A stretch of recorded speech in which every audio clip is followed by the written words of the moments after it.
Friends, ఇది part 2. Part 1 చూడని వాళ్ళు కంపల్సరీ పార్ట్ 1 చూడండి. సో నాగులపాడు 2 టెంపుల్స్ అయితే చూపించాను అనమాట, ఓల్డ్ శివాలయాలు.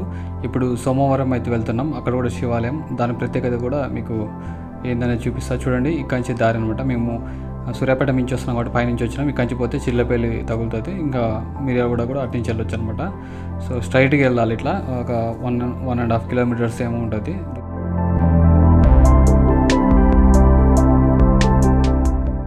స్ట్రైట్గా వెళ్తుంటే మీకు 2 దారులు అయితే కనిపిస్తున్నాయి. ప్రజెంట్ మనమైతే లెఫ్ట్ సైడ్ టర్న్ తీసుకోవాలి.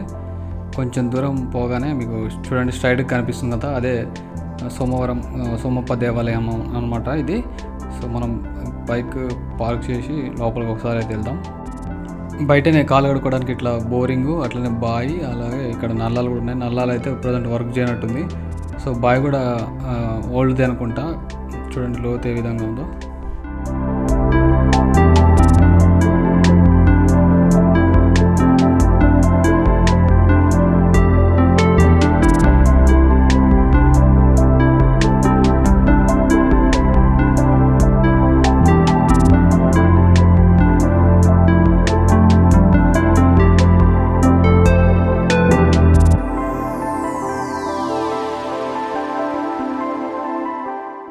ఇదేదో మండపం లాగా అవుతుంది. సో ఇక్కడ నుంచి ఎంట్రన్స్ టైప్లో అవుతుంది అనమాట. చూడండి ఇక్కడ రంగులు అయితే వేస్తున్నారు, పైన క్లీన్ చేసి రంగులు అయితే వేస్తున్నారు, మొత్తం టెంపుల్ మొత్తానికి వేస్తున్నారు.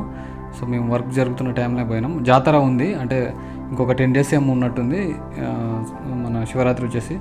సో జాతర బాగా జరుగుతుంది ఇక్కడ. నేనైతే ఎన్నడూ వెళ్ళలేదు, కాకపోతే జాతర టైంలో వెళ్తే ఏమైందంటే జనాలు ఎక్కువ ఉంటారు కాబట్టి మనం మీకు క్లియర్గా వీడియో చూపించలేను. అంటే లోపలికి వెళ్ళి అయ్యగారితో మాట్లాడడం అంటే చేయలేను కాబట్టి ఇప్పుడు వెళ్తున్నా. చూడండి ఇక్కడ ఆంజనేయ స్వామి విగ్రహం. సో మీకు అయ్యగారి తోటే మాట్లాడిపిస్తా, అసలు చరిత్ర ఏందనేది మొత్తం డీటెయిల్గా అయితే ఈ వీడియోలో నేను చెప్పిస్తాను అనమాట. సో చూడండి వర్క్స్ అయితే జరుగుతున్నాయి అనమాట. ఇక్కడనే చైర్మన్ అందరూ ఉన్నారు. ఇక్కడ చిన్న చిన్న గుళ్ళు లెక్క నిర్మిస్తారు అనమాట అక్కడక్కడ. సో ఇంకా కొత్త విగ్రహాలు అయితే పెట్టలేదు. ఇప్పుడు ప్రజెంట్ అయితే సున్నాలు వేసి దాంట్లో కొత్త విగ్రహాలు ప్రతిష్ఠించేటట్టుంది. మెయిన్ టెంపుల్ వచ్చేసి ఇది అనమాట. మీకు ఫస్ట్ బయట నుంచి చూపించి ఇంకా తర్వాత లోపల అసలు ఏ విధంగా ఉందనేది చూపిస్తాను అనమాట.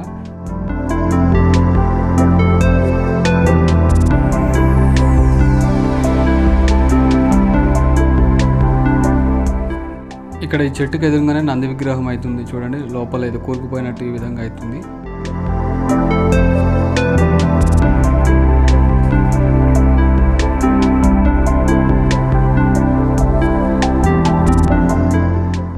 ఇక్కడ చిన్న చిన్న శివలింగాలు అయితే చాలా ఉన్నాయి ఇక్కడ.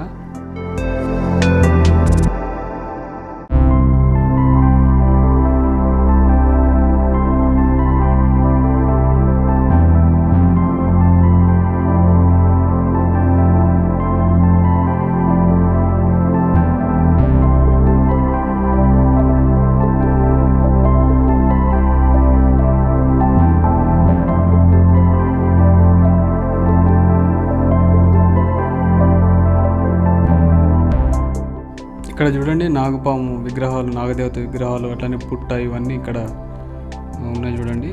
సో ఇక్కడ పూజలు అయితే చేస్తున్నారు. ఇది మొత్తం టెంపుల్ బ్యాక్ సైడ్ అనమాట.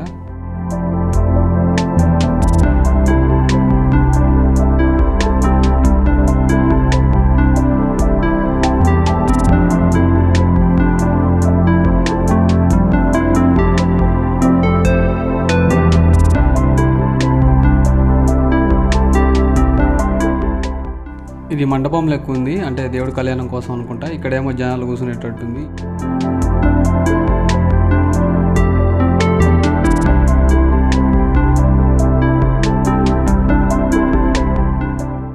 ఇక్కడ జంట నాగుల విగ్రహాలు అవుతున్నాయి.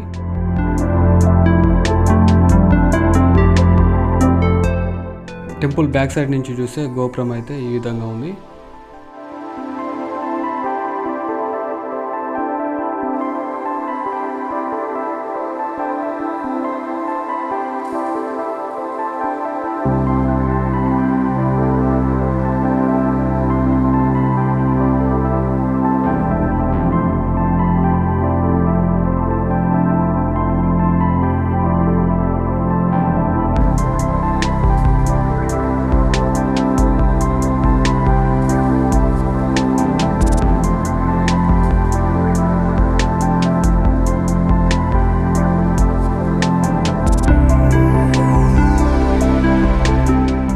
ఇందులో కూడా ఒక శివలింగం లాగా అయితే కనిపిస్తుంది. సో దాని పక్కనే చూడండి ఇక్కడ వచ్చేసి ఒక సొరంగం అవుతుంది. ఈ సొరంగం అనేది శ్రీశైలం దాకా ఉంటుందంట, నాగులపాడు నుంచి శ్రీశైలం దాకా ఉంటుందంట. సో దీని గురించి కూడా ఒక అయ్యగారు చెప్తాడు, విందాం. అది నేలపోయారు ఎక్కడ దాకా ఉంది రూట్? అది శ్రీశైలం నాగులపాడు. శ్రీశైలం నుంచి నాగులపాడు అంటే ఇక్కడ పక్కన, అది అక్కడి నుంచి మళ్ళీ శ్రీశైలానికి ప్రజెంట్ అయితే క్లోజ్ ఉంది కదా, అది లేదు మూసేసిర్రు. దాని గురించి ఇప్పుడు డిస్కషన్ జరుగుతుంది. అంతేనా? మూసేసిర్రు, దేవుడు బయటకు రాకుండా మూసేసిర్రు. అంటే ఇక్కడనే మూసేసారు, నిన్నే మూసేసిర్రు దేవుడు బయట.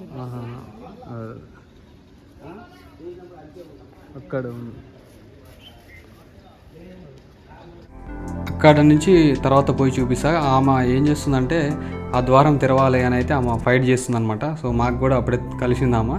సో చూడండి ఇక్కడ నవగ్రహాలు, ఇక్కడ కూడా కొన్ని విగ్రహాలు అయితే ఉన్నాయి అనమాట. సో మనమైతే ఫస్ట్ దర్శనం అయితే చేసుకుందాం. చూడండి ఇక్కడ కూడా ఒక శివలింగం అయితే ఉంది. ధ్వజస్తంభం కింద శివలింగం, ధ్వజస్తంభం చూడండి ఏ విధంగా ఉందో.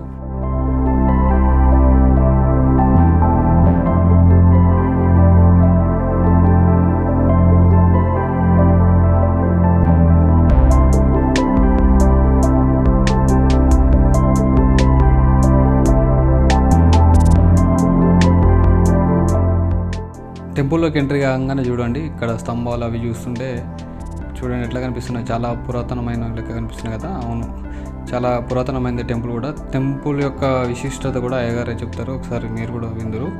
సో లోపల అసలు ఏ విధంగా ఉందనేది మీకు ఒకసారి చూపిస్తా చూడండి.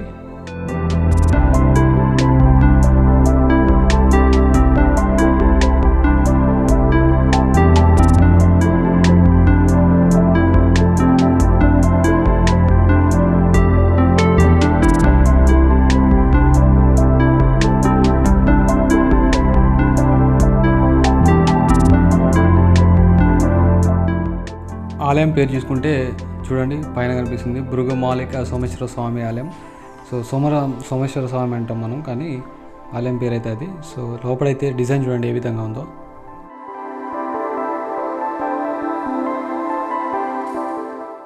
కింద చూడండి ఒక చిన్న శివలింగం అయితే కనిపిస్తుంది, ఫస్ట్ అదే. సో పైన మెయిన్ కనిపిస్తుంది కదా, అది వచ్చేసి సో దీనికి కూడా ఒక పెద్ద స్టోరీ ఉంది, అయ్యగారు చెప్తారు, తర్వాత మీరైతే విందురు.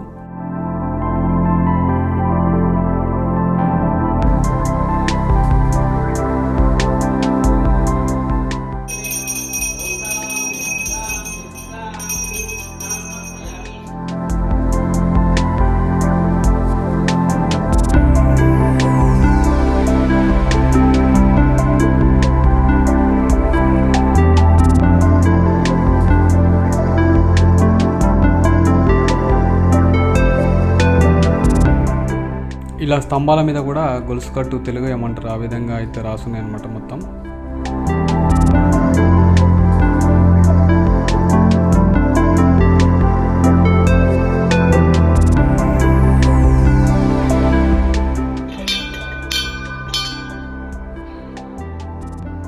ఇక్కడ లోపల చల్లదనం కోసం ఏసీ కూడా ఉంది. ఇక్కడ పైనుంచి వచ్చినాం అనమాట కిందికి, అక్కడ శివాలయం, ఇక్కడ వచ్చేసి గంగమ్మ తల్లి టెంపుల్ ఉంది, ఇటు వచ్చేసి ఇది మూసీ రివర్ అనమాట. సో ఇక్కడ ఏజ్డ్ పర్సన్ ఒక ఆయన కలిసిండు, కొంచెం ఉత్సాహంగా అవుతుండ అనమాట. ఆయన ఈ గంగమ్మ తల్లి టెంపుల్లో పూజారంట. యాక్చువల్గా సోమేశ్వర స్వామి టెంపుల్లో ఇదివరకు పూజారంట, ఆయన 4-5 years చేసినంట. సో ఆయన చాలా ఉత్సాహంగా అవుతుండు, ఈ గంగమ్మ తల్లి టెంపుల్ కూడా షూట్ చేయండి, ఒకసారి వీడియో తీయండి, జనాలకు పరిచయం చేయాలి అంటే ఈ దాకా రారంట చాలామంది కూడా, అంటే శివుని టెంపుల్ వరకే చూసుకొని పోతారంట. సో నేను ఫస్టే చెప్పిన ఓల్డ్ టెంపుల్ అయితేనే వస్తా అంటే, ఇది ఓల్డ్ టెంపుల్ వచ్చేసి న్యూనే, కానీ మీకు గంగమ్మ తల్లి ఫస్ట్ వెలిసిందే ఇక్కడ, అది ఏదన్నా కూడా చూపిస్తానైతే తీసుకొచ్చిన అనమాట. చాలా ఉత్సాహంగా అవుతుండ అనమాట ఆయన. టెంపుల్ విశిష్టత ఏందనేది కూడా ఆయన మాటలనే చెప్తాడు చూడండి. ఎక్కడ? అక్కడ ఉంది ఫస్ట్ ఆమె. ఎట్లా ఇక్కడి నుంచి వీడియో తీనా? ఫస్ట్ అక్కడనా?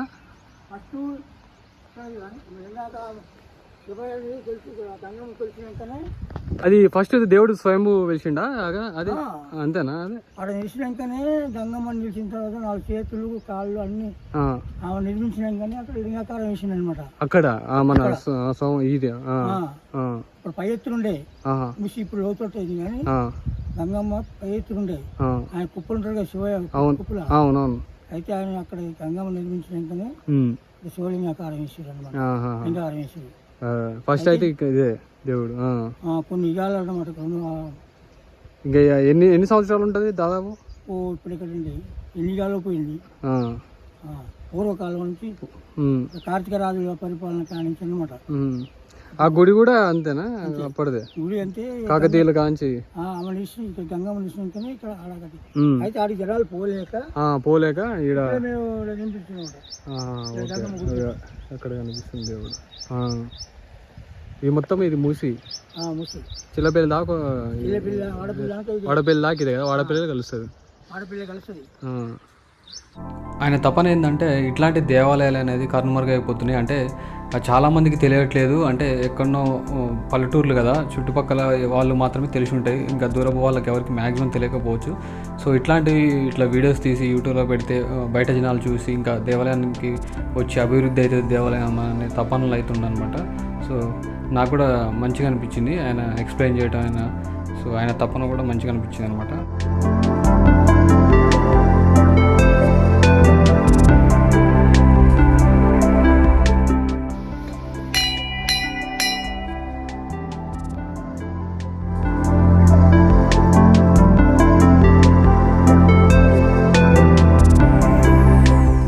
గుడి ప్రాముఖ్యత కొంచెం చెప్తారా?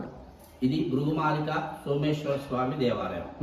అంటే భృగు యొక్క మాల నుంచి జారి మాల యొక్క మాల జారి కింద పడటం వల్ల ఇక్కడ లింగాకారం ప్రతిష్ఠించబట్టి ఆ యొక్క స్వామివారి పేరు మాలిక. మాల నుంచి పట్టింది కాబట్టి మాలిక అనే పేరుతోటి భృగుమాలిక సోమేశ్వర స్వామి దేవాలయం అని పేరు వచ్చింది అనమాట. సోమేశ్వరుడు అంటే సోమపాత్ర ఉన్నటువంటి సోమేశ్వరుడు. ఆ యొక్క సోమేశ్వర స్వామి దేవాలయాన్ని ఈ యొక్క పూర్వకాలంలో ఒక కాలంలో కొంతమంది ఋషులందరూ కూడా ఒక తపస్సు చేశారు, ఒక యజ్ఞం చేశారు. ఆ యజ్ఞ ఫలితాన్ని ఎవరికి సమర్పించాలి అని అడిగారు అనమాట. ఆ యజ్ఞ ఫలితాన్ని సమర్పించాలి అనే వారికి ఆ యజ్ఞ ఫలితాన్ని కొంతమంది ఏమో విష్ణుమూర్తి కని, కొంతమంది బ్రహ్మదేవుడికి అని, కొంతమంది శివుని సమర్పించాలన్నారు.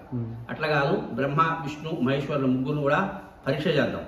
ఆ పరీక్ష చేసినట్లయితే వాళ్ళలో ఎవరు శ్రేష్ఠులో వాళ్లకు యజ్ఞ ఫలితాన్ని సమర్పిద్దాం అని అనుకున్న వాళ్ళై, ఋషులందరూ అనుకున్న వాళ్ళై, ఎవరు బ్రహ్మ విష్ణు మహేశ్వరులు పరీక్ష చేసే శక్తి సామర్థ్యుడు అంటే వాళ్ళందరికంటే కొద్దిగా శక్తి సామర్థ్యుడు భృగు. ఆ భృగుకు అరికాల్లో కన్ను ఉంటుంది కాబట్టి ఆ భృగు అయితే వీళ్ళందరూ పరీక్ష చేయగలుగుతాడని చెప్పి భృగుని పంపిస్తారు. ఆ బ్రహ్మదేవుడు తెలుసు భృగు వస్తున్నాడు, నన్ను పరీక్ష చేయడానికి వస్తున్నాడు. అయినా కూడా బ్రహ్మదేవుడు ఏం చేస్తాడంటే భృగుని పట్టించుకోడు, చూడనట్టు అసలు చూడడు. చూడకపోయేవరకు భృగు కోపిస్తాడు. బ్రహ్మదేవుడికి శాపం పెడతారు, ఏమని, నీకు భూలోకంలో బ్రహ్మాలయాలు అనేవి ఉండవు అని. ఆ తర్వాత ఆ యొక్క భృగు శివలోకంలోకి వస్తాడు. శివుడు కూడా ఈ యొక్క చూసి చూడనట్టుగా ఉంటాడు. ఉండేవరకు శివుని మీద కోపించి శివునికి కూడా శాపం పెడతారు, ఏమని, నీకు భూలోకంలో లింగాకార రూపంలో కాకుండా నిజ రూపంలో పూజలు లేవు అని చెప్పి భృగువు శాపం పెడతారు అన్నమాట. ఆ తర్వాత విష్ణులోకంలో పోయి విష్ణు యొక్క వక్షస్థలం మీద ఎదురు మీద తన్నే వరకే లక్ష్మీదేవి చూసి నా యొక్క వక్షస్థలం ఇది, నా వక్షస్థలం మీద తన్నేవు అని చెప్పి కోపించగా అప్పుడు అమ్మవారు అలిగి కొలహాపురం వెళ్ళిపోతుంది. ఆ యొక్క భృగు మహర్షి కూడా ఈ యొక్క భృగు మహర్షిని కూర్చోబెట్టి స్వామి ఎక్కడి నుంచి వచ్చావని చెప్పి పాదాలు నొక్కి ఆ అధికారులు ఉన్నట్టు కన్ను నొక్కేస్తాడు. ఇంతవరకు మనం తెలిసిన చరిత్ర ఇదంతా వెంకటేశ్వర స్వామి చరిత్రలో చూస్తాం. ఆ తర్వాత జరిగిన చరిత్ర ఏంటంటే అక్కడ భృగు తన యొక్క కటికాల్లో కన్ను పోయిన తర్వాత ఇక ఎదురుగా వచ్చే సమయంలో ఒక ఎదురుగా కొన్ని రెండు గుట్టలు ఉంటాయి. ఆ రెండు గుట్టల్లో ఒక సమతలమైన బండ ఉంటుంది. ఆ బండ మీద భృగు వచ్చి కూర్చొని తపస్సు చేశాడట. ఆ తపస్సు చేసిన తర్వాత భృగు అక్కడి నుంచి ప్రతినిత్యం కూడా పక్కనే ముషి నది ఉంది. ఆ ముషి నదికి వచ్చి రోజు స్నానం చేసేవాడట. నది స్నానం చేస్తుండగా ఒక కాలంలో స్నానం చేసి ఆ తపస్సు చేసే ప్రదేశానికి పోతుండగా చేతుల నుంచి మాల జారి ఈ ప్రదేశంలో కింద పడిపోతుంది. కింద పడిపోవడంతో మాల తీసుకుందాం చూసేవరకే దాంట్లో నుంచి శివుడు ప్రత్యక్షమై, నన్ను ఇక్కడ భృగు యొక్క లింగాకార రూపంలో నన్ను ప్రతిష్ఠ చేసేట్లయితే నీ యొక్క పూర్వ వైభవం అంటే భృగువారానికి అధిపతి అవుతావు అని చెప్పగా కాశీ నుండి ఆ యొక్క శిష్యులు పిలిచి కాశీ నుండి మంచి శ్రేష్టమైన లింగాన్ని తీసుకురామని చెప్తారు.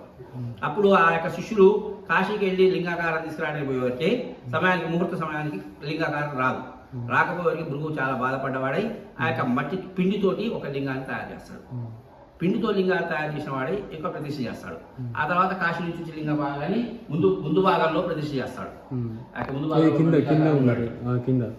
కింద ఉన్న లింగ కాశీ నుంచి వచ్చే లింగాన్ని ముందు భాగంలో ప్రతిష్ఠ చేస్తారు అనమాట. ఆ తర్వాత పోలారెడ్డి వేమారెడ్డి అని రెడ్డిరాజు, దేవరకొండ రెడ్డిరాజు స్వామివారిని సందర్శించడము, స్వామి మా తమ్ముడికి కుష్ఠవ్యాధి ఉంది, కుష్ఠవ్యాధి నయమయ్యేటట్లయితే మీకు దేవాలయాన్ని నిర్మాణం చేస్తామని చెప్పి వారికి నమస్కారం చేయడం. పోలారెడ్డి వేమారెడ్డి అనే రెడ్డిరాజు నిర్మించినట్టుగా శాసనాలు ఉన్నాయి. పూర్తిగా 16 సంవత్సరాలు నిర్మాణం చేసిన శాసనాలు లేవు. మొత్తం 6 శాసనాలు ఉన్నాయి దీంట్లో. 6 శాసనాల్లో కూడా దాతలు ఇచ్చిన శాసనాలు ఉన్నాయన్నమాట. ఈ 6 శాసనాలు దానికి సంబంధించిన చరిత్ర ఇది. ఆ తర్వాత ఇక నడుస్తూనే ఉంది, దేవాలయం నడుస్తుంది, కొన్నాళ్ళు మళ్ళీ పడవబడుతుంది, మళ్ళీ నడుస్తుంది, మళ్ళీ జరుగుతుంది. అది దేవాలయ చరిత్ర. హరి ఓం తత్సత్. చూసారు కదా ఆ అయ్యగారి మాటల్లోనే టెంపుల్ యొక్క చరిత్ర డీటెయిల్గా అయితే తెలుసుకున్నారు కదా. సో ఒక్కసారి ఇక్కడ చూడండి నంది విగ్రహం, ఇక్కడ చూడండి స్తంభం మీద కొన్ని విగ్రహాలు అయితే మీకు కనిపిస్తున్నాయి. సో ఇక్కడ ఒక శివలింగం కూడా ఆకారం అయితే ఇక్కడ కనిపిస్తుంది చూడండి. సో ఇప్పుడు వచ్చేసి నేను ఇక్కడ సొరంగం లెక్క ఉందని అన్నారు కదా, సో దాని లోపలికి అయితే ఒకసారి పోయి అసలు లోపల ఏ విధంగా ఉందనేది చూపిస్తే ఒకసారి అయితే చూడండి.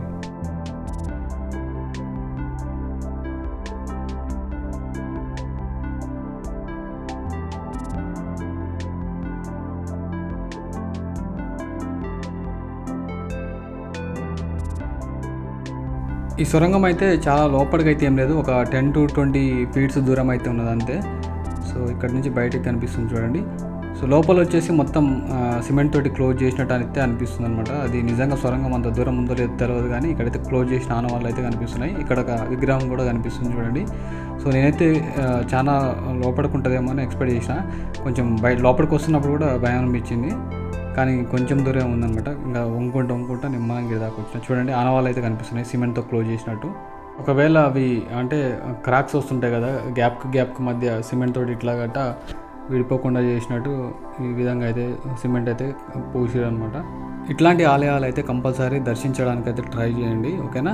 సో చూడండి ఇది ఇక్కడి ఇది చిల్లపల్లి అనమాట. సో ఇక్కడి నుంచి లోపలికి అయితే వెళ్ళాలి. సో రైట్ సైడ్ తీసుకుంటే చిల్లపల్లి, లెఫ్ట్ సైడ్ నేర్చేయాలి అనమాట. చూడండి ఇక్కడ చిల్లపల్లి బ్రిడ్జ్ అయితే కనిపిస్తుంది.